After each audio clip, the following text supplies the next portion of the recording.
Last week we started in on the Reformation. I'm going to kind of give a brief review, and then we'll kind of maybe finish it up today.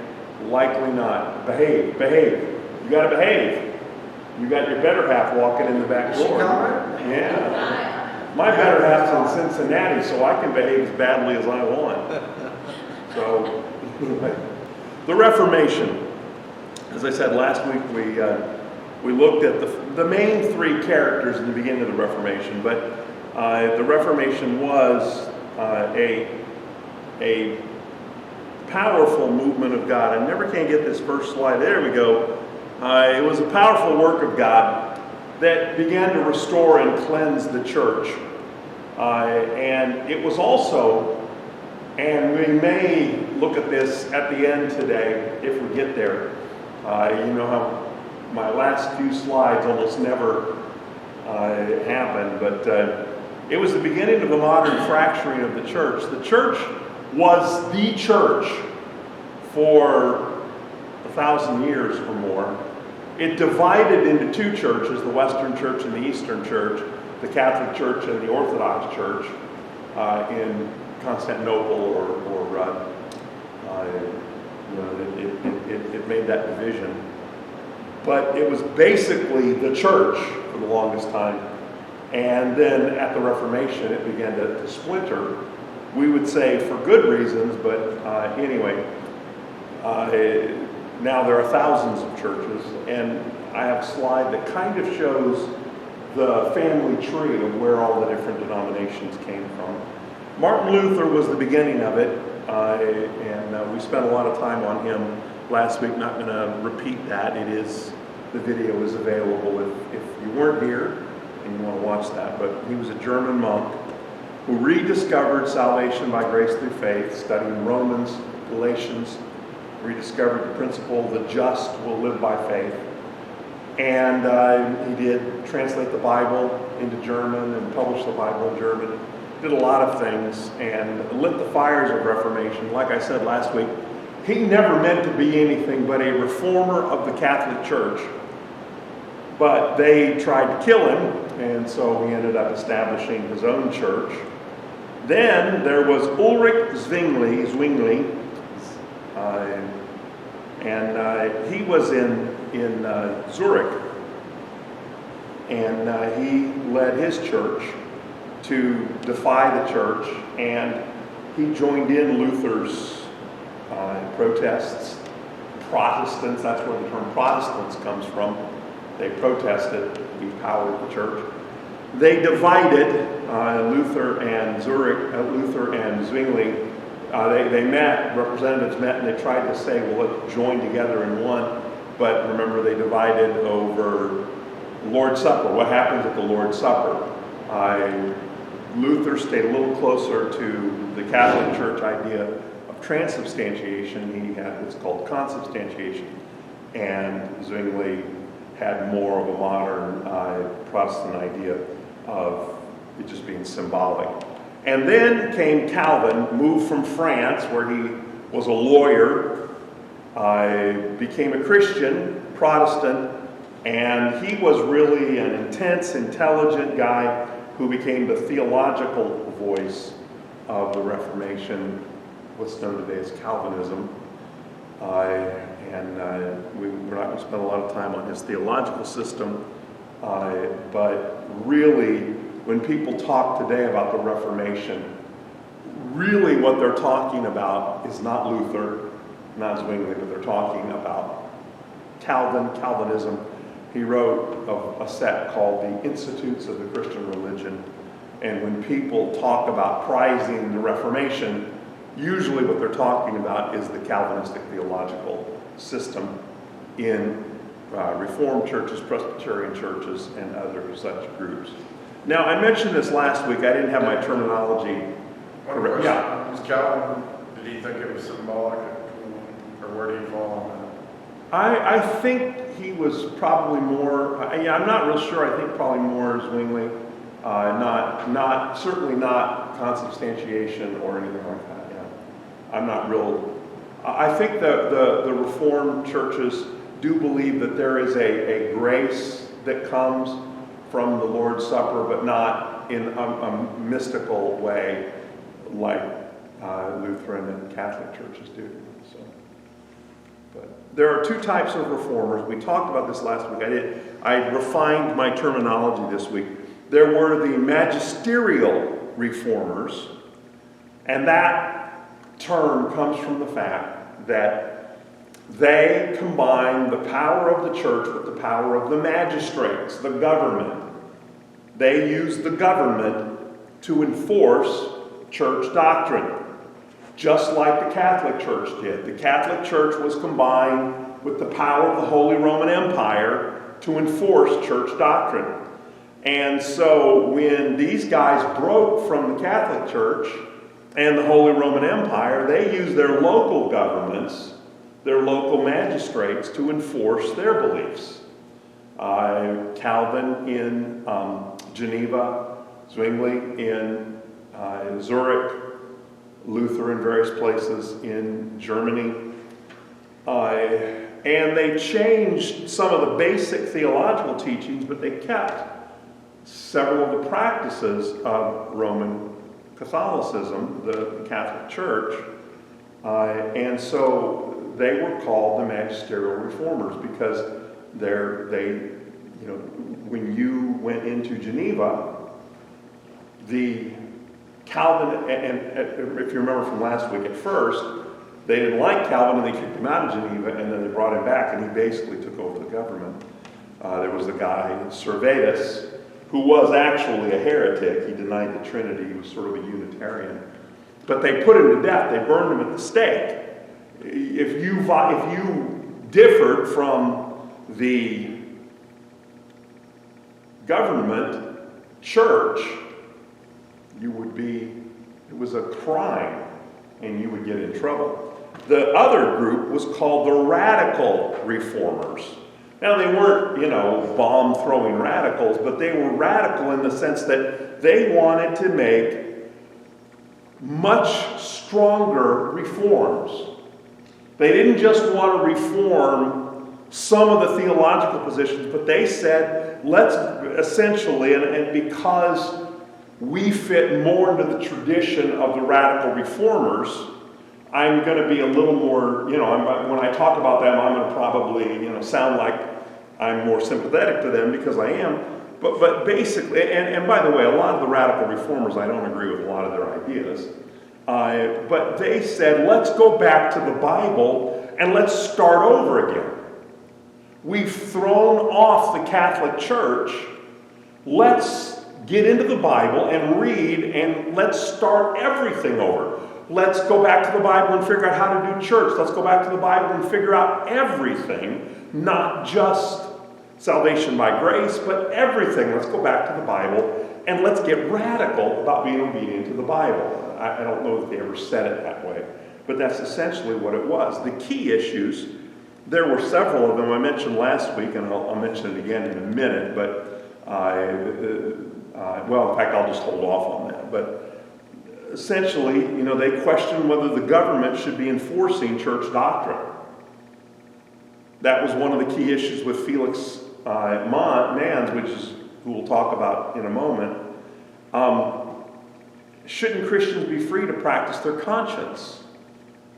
If I disagree, if you interpret the Bible one way and I interpret it another, just because you have the governmental authority, does that mean you should be able to persecute me? Shouldn't we be able to read the Bible and discuss our differences?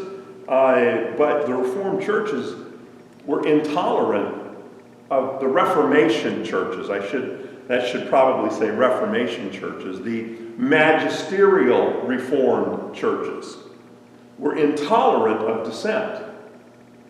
They did not allow that. And they brutally persecuted the radical reformers. Thousands of radical reformers were punished, and many of them by death, drowning, burning at the stake, a lot of them. One of the key issues was baptism. At first they just said there's no record in the Bible of any infant being baptized. And then eventually they said, And sprinkling is not the way to baptize. They should be immersed. But immersion wasn't the issue right at first. It was just, where is infant, they said, where's infant baptism in the Bible? It's not there. And other issues surfaced. Some of the groups became pacifistic, probably because the Magisterial Reformers were so militaristic that they became pacifistic. But there are some of the groups that are still, like Mennonites and all, are still today. They're pacifists. Some of those groups today are still pacifists, won't serve in the army, and that comes down from that time. And so the issue, when we discussed this last week, right at the very end, I kind of threw that in there real quickly. But the issue is, was the 16th century, the early 1500s, was that the pinnacle of the Reformation? And if you talk to those who are strong Calvinists, they will look back on John Calvin as sort of they don't look at him as a prophet or a new Jesus or a new Messiah, but they will look at his teachings and the teachings of those who followed him as sort of the pinnacle of the church. Some of those, there was a confession in 1689. I'm blanking on it now, but I think it's called the Westminster Confession or something like that. And they view that as essentially the establishment of biblical truth, the 1689 confession.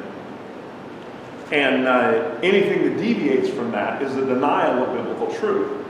We would tend to say that the Reformation was a step in the process of reforming the church. I'm more in the radical, although I'm not an Anabaptist. If we get to the end, I'll show you how that happened. It's kind of ironic how it all happened, but the Anabaptists are, well, I'm getting ahead of myself.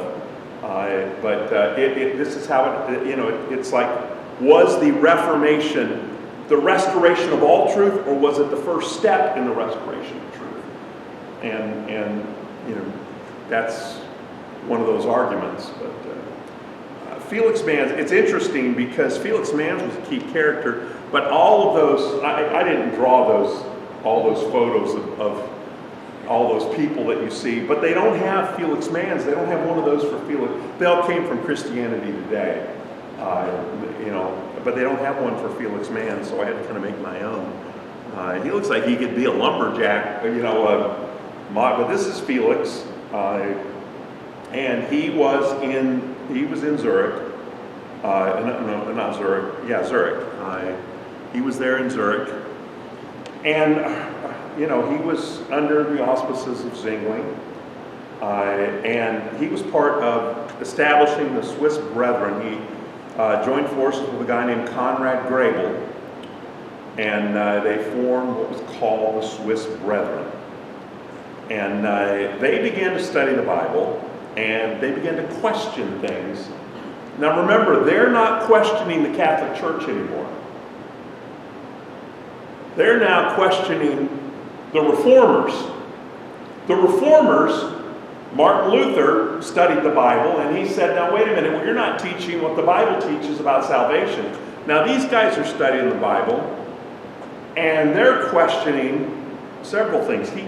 He started out questioning why the Mass was still in Latin. This is not really a Bible thing, but he did say when Jesus observed the Lord's Supper with his disciples, he didn't do it in some foreign language. He did it in the language they spoke. Why do we do it in a language nobody speaks? Nobody there spoke Latin. Nobody understood Latin. So why are you doing it in Latin? He questioned. And when he approached that question, Zwingli went to the town council and said, what should we do about this? And man says, why are you going to the town council to settle a question like that? You go to the Bible. Now, they didn't have leather-printed Bibles. They might have had one, but A church was fortunate if they had one big Bible for the whole group to use, you know. But he said, why are we settling an issue by going to the local magistrates and having the town council issue an edict?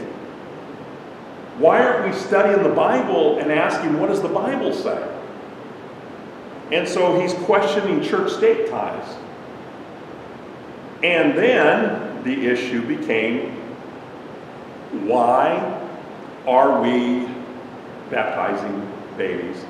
And so they said in the Bible, the only people that were baptized were those who had expressed faith in Jesus Christ. And they developed the term, or they were given the term, Anabaptists. Anna is the Greek word for again. Now, since they had all been baptized at this time, had all been baptized as babies, they were being baptized again. They would argue we're being baptized for the first time, but it was a common term that developed and it just stuck. They're being baptized again as adults or as believers, so the term Anabaptists was developed. The Anabaptists are, you say, well, who are the Anabaptists today?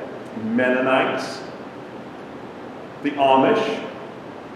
There are several groups out there that are, it's several European groups, but those are the main ones that we know.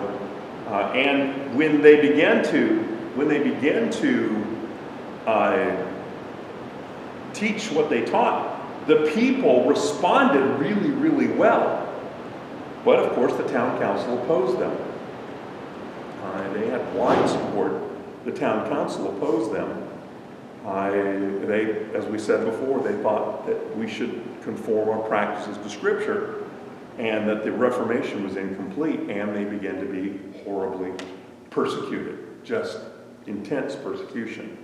The Reformers who had been persecuted, several of them had been, put to death. Many of them had been on trial for their lives. Luther had almost been put to death, but they were now persecuted. Those who had been persecuted by the Catholic Church were now persecuting those who those who had protested the Catholic Church were now persecuting those who protested them. Was Zwingli alive at that time? Yeah. This is during the time of Zwingli. Yeah, absolutely. Felix Manz was drowned, and that became a common punishment for Anabaptists. There are estimates that about 10,000 of them were executed, most by drowning. It became common. And I'm not absolutely sure of this, but the story is that it was, you want to get baptized again, we'll baptize you.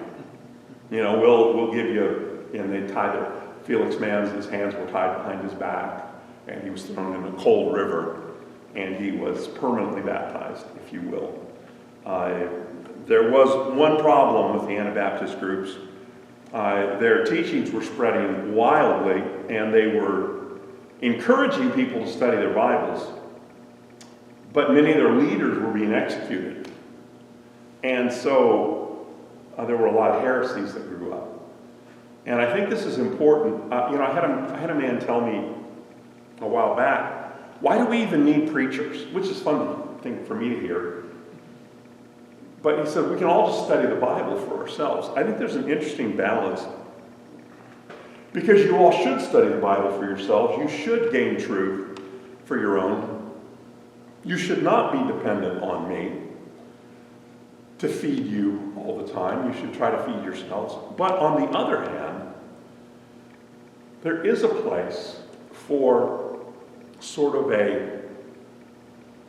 I don't know exactly how to put this, there's sort of a balance there. Study the Bible on your own. The Holy Spirit dwells in all of us. We all have a Bible and can learn truth on our own. But there's also a place for hearing the scholarly wisdom of the ages and of theologians who kind of keep us on line and say, I had a professor in seminary say, if you have a thought from the Scriptures that no one in the 2,000-year history of the church has ever had, what are the chances that you're right and all the people that have ever studied the Bible in the history of the church are wrong?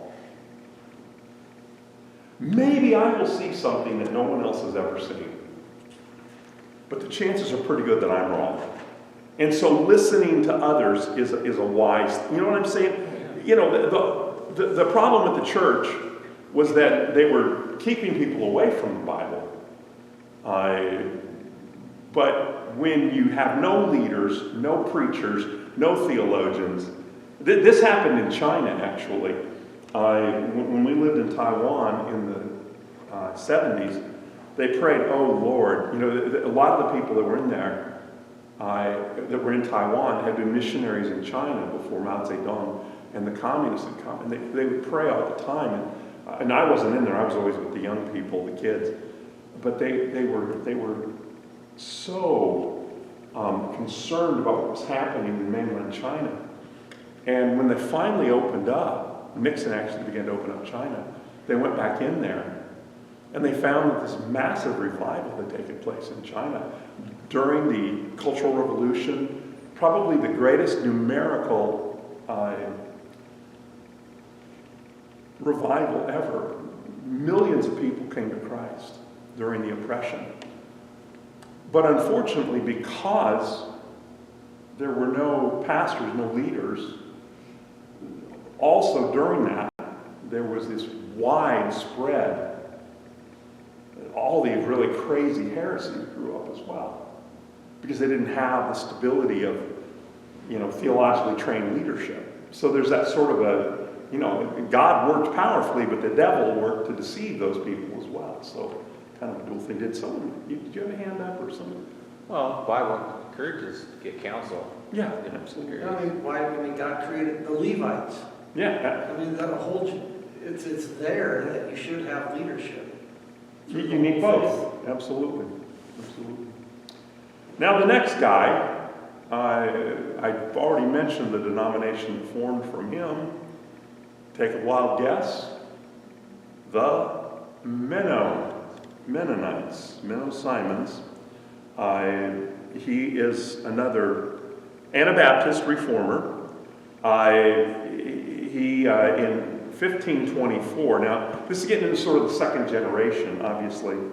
But he actually became a priest and began to study the Bible. He even admitted it was kind of with bad motives. He wanted to kind of impress other priests and local church leaders to show how much he knew. And eventually became a Christian and a Protestant and an Anabaptist, which meant that he was going to be persecuted. But somehow he escaped the baptism in the river, and I'll show you. He went way up north to the northern part of Europe and escaped death. He taught several important ideas.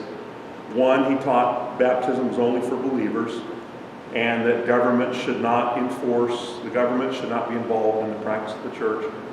He also practiced foot washing and refused oaths, and like I said, managed to escape capture. He was way up here in the Netherlands, which I think means the Northlands, if I'm not, or you know, but he was up here. So he escaped some of the worst of the northern parts. I don't know that I'm going to get to the end of my lesson today, so we're going to have to next week show you my really cool graph. But the next guy is William Tyndale, who was involved in the English Reformation, which was a whole different animal. I saw this quote. A priest once told him, "It would be better to be without God's law than to be without the Pope's law." In other words, it's better to have what the Pope says than to have the Bible and to see what God says. And Tyndale says, "I will cause the plowboy to know more about Scripture than you." Tyndale was following in the footsteps of Wycliffe and others, translating the Bible. Wycliffe was put to death for translating the Bible. And after that, the death penalty attached to making modern language translations of the Bible. Tyndale's translation was different. Most people were translating the prominent Bible in that day was the Latin Vulgate. That was the most used one. Tyndale went back and translated directly from Hebrew and Greek manuscripts. His translation became standard. It was refined various times and even became I think it became the primary basis for the King James Version. And eventually it was published on a printing press and it was widely distributed. But he was persecuted in England and fled and was arrested in Belgium and executed him. They came up behind him and they basically garroted him, they strangled him, and then they burned him after he was strangled. They burned him at the stake. I'm not sure why they burned his dead body, but we talked about this last week. Publishing the Bible in the language of the people was one of the main keys to the Reformation. Getting the Bible out in the language in the language that people speak is one of the keys. A Bible in people's heart language is one of the keys to spiritual growth. And he did that. Luther got a Bible in German, and the fact that Bible translation and the Reformation happened hand in hand is not surprising. Now, having talked about Tyndale, the English Reformation was a whole different ball of wax. I don't know if you've watched, there have been several shows on, I probably shouldn't have watched them. They're not exactly appropriate. They're pretty raunchy, I guess, but there's some shows about the English Reformation. Took place under Henry VIII. I am Henry VIII, I am. Henry VIII, I am. He wanted a son, and his new wife, who was a Catholic, they were all Catholic at the time, but his wife was Catherine of Aragon, and she was related to the Holy Roman Emperor. I'm not sure if it was a sister or a niece, but she was related to the Holy Roman Emperor. And she couldn't give him a son. She did give him a daughter. It becomes important later. But he also fell in love with a woman named Anne Boleyn. And so he petitioned to get a divorce. It wasn't that uncommon. But the Pope, who was under the influence of the Holy Roman Emperor, and there were all these politics going on, the Pope would not grant the divorce. And so, and I'm simplifying this, but this man Thomas Cranmer said, well, let's just tell the Pope to take a walk and form our own church. Their Reformation was not about theology, it was not about conviction, it was not about reading the Bible and finding it was about, you want to get a divorce? The Pope won't give you a divorce, let's start our own church. And then you can grant yourself a divorce, or I'll grant you a divorce. He was actually the Archbishop of Canterbury, and he just said break with Rome, and so Henry did. He said we're no longer the Roman Church, we're now the Church of England, the Anglican Church. And so basically the Reformation in England was not convictional, it was not out of a passion of truth, but it was political and it was personal. The guy wanted a divorce, Pope wouldn't give him a divorce, started his own church.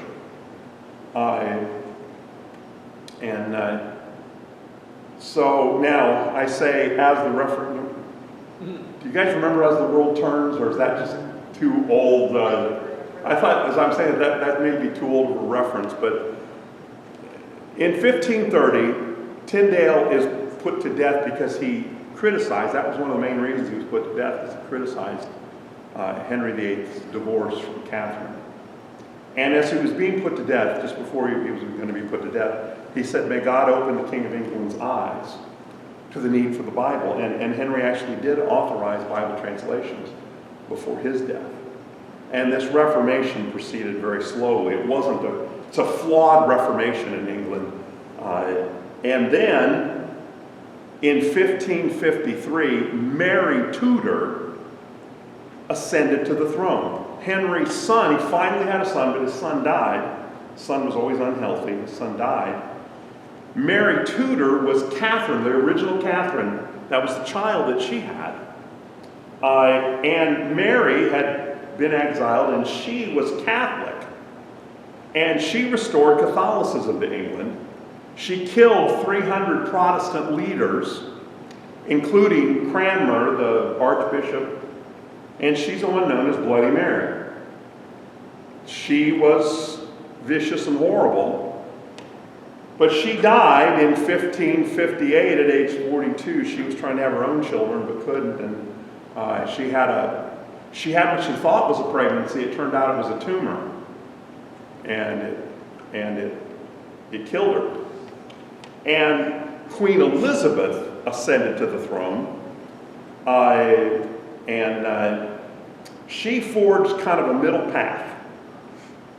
And so, somewhat Protestant, somewhat Catholic, kind of mixed them all together. So that's why Anglicanism is about as close to Catholicism as you can get in the Protestant world. Lutheranism today is not far away, but Anglicanism is very close. And here's the interesting part, is that the English Reformation was pathetic in a lot of ways, but most of our traditions grow out of that. Baptist, Methodism, the Puritans. And what happened was, while Anglicanism has never really been that spiritually vibrant, it was just a church, a state church. There were all these people that said, we need to reform this, it's so pathetic, we need to reform it, and really passionate believers grew out of that. A whole bunch of different ones did. And a whole bunch of really passionate Christian denominations have grown out of Anglicanism. And most of our denominations today are descended out of Anglicanism, even though it's really pathetic. Well, would that basically be then our present Protestantism is American, almost? Because we left England. A lot of them formed there and came over, so they're not really there. They formed there and came over. But expanded more or less in the States. Well, they expanded, they formed there, and then were persecuted and came over. Yeah, I mean, some of that. We'll study. I get what you're saying, that the English, it produced some of the great preachers and great in England. But how do you, and I get that we came because we broke off from England, obviously, but how do you, a lot of what they believed though would have been what the Anabaptists believed, wouldn't have been?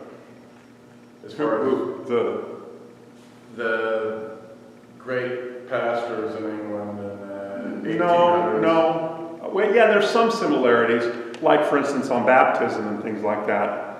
But different groups adopted different things. Methodism grew out of that, and Methodists didn't. Methodists kept certain things. Different groups adopted different things and split off. But they allowed studying the Bible, which is going to have individual. Eventually they did, yeah. If you allowed studying the Bible, I mean that. People go in different directions. And as you look at the time clock ticking, I have to imagine people become more and more educated and able to read. Mm-hmm. And it expands your mind beyond what the Pope says or what any leader says. You have your individual learning just in time. Some of that happens through the Enlightenment too, which was educational. Let me mention this. One of the interesting things that happened, and I'll just zip through this, but after this was happening, there was a Reformation in Catholicism. The Catholics kind of saw all the trouble going on, And they began to be more open to Reformation, they realized how bad things had gotten. And there were several reformers that instead of, they began to be more open to that. And there are two of them whose names you will recognize because they're on schools and churches all over America. And they were accepted within Catholicism. And the first one is Ignatius of Loyola. You ever heard of a school called Loyola or St. Ignatius? Those are common. He read a book called The Imitation of Christ by Thomas à Kempis and adopted the values of poverty, chastity, and obedience. The obedience was to the Pope, but still it was more passionate. And he began to form, and he began to reform the church from within. He formed the Society of Christ, also known as the Jesuits, and they were actually missionaries. They were a better form of Catholicism, the Jesuits were, and they actually tried to spread Catholicism around the world. And then the next one is even more. He was a contemporary. This guy actually, one of the things that happened was Melanchthon, who was Luther's aide, and kind of after Luther was gone, worked on. They actually met Luther, never really wanted to leave Catholicism, and they met with the Catholics after this Reformation thing started and said, well, maybe we can come back together. But the Catholics demanded you have to be 100% loyal to the Pope, and the Lutherans were like, not doing that. And so they never did come back together. The next guy is Francis Xavier, or Xavier, depending on where you see that. But I mean, there's colleges and schools and everything named after Xavier. He helped in founding the Jesuits and became a missionary to Asia, and mostly in Japan and China. Now, I have a little something for you. You can take this. We'll look at it next week. But here's our, and I don't have time to go over this, but They're not worksheets. well, it's not a worksheet. It's not a worksheet. And I have to admit, I did not create this. I found about 7 or 8 of these, and this is the one that seems to make the most sense. The early Christian church eventually became the Roman Catholic Church. Eastern Orthodoxy split off. And then you have the Lutheran Church, red, and it's just kind of stayed Lutheran. You have the Reformed Church, and these are the things that split off of that. Now, obviously, the Mennonites are nothing like Reformed, but they split off of that.